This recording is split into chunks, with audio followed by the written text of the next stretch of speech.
And while India has raised its COVID alarm, this amid a neighbouring China seeing the surge in COVID cases, Union Health Minister Mansukh Mandaviya is scheduled to meet with health ministers of states and union territories today. Meanwhile, the Ministry of Health has also issued new guidelines for the international arrivals.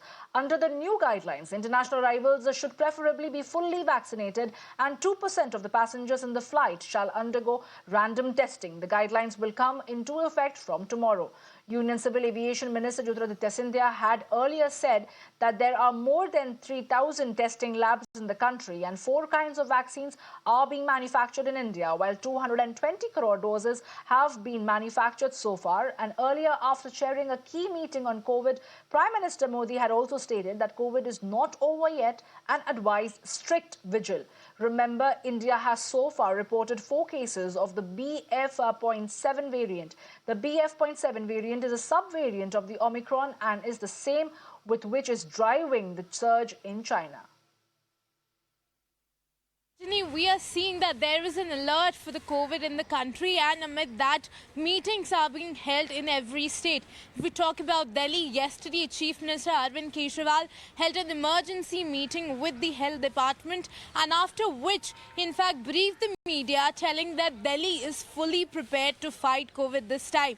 He said that more than 8,000 beds are vacant for the COVID patients. If we talk about oxygen capacity, the Delhi hospitals are in fact ready with 928 tons of oxygen capacity. Other than that, 6,000 oxygen cylinders are in reserve with the Delhi government to fight corona. Now, in fact, if we talk about the cases, yesterday we saw in the 24 hours, 10 new cases have come here and 1 death has been reported so far.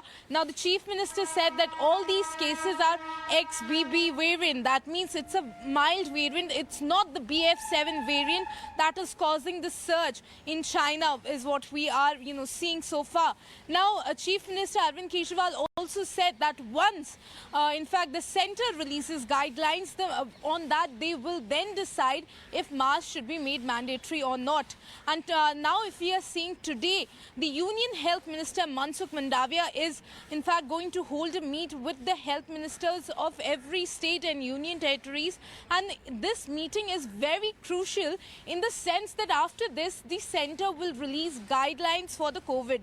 And in fact, after that, all the states will then implement it here. Well, yesterday, Tamil Nadu Chief Minister M.K. Stalin chaired a meeting with Health Minister Subramanian, Health Secretary and other senior health department officials. So after the meeting, a guideline set was released by the Tamil Nadu government in which the Chief Minister has told that international passengers who are landing in the airports here, they will have to be treated and screened if they are showing any symptoms such as cough, breathlessness or fever. And apart from that, he also told the people of Tamil Nadu, the common people here, that in case they are facing any of these symptoms, they have to visit a nearby doctor and get themselves tested as soon as possible.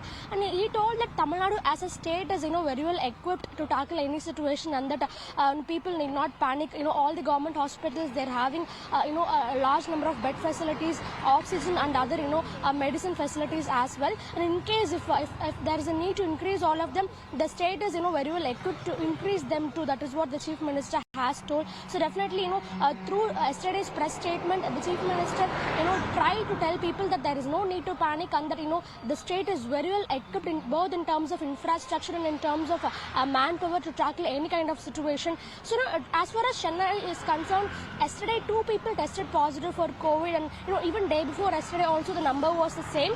So the number has been below 5 in Chennai for the past a few weeks.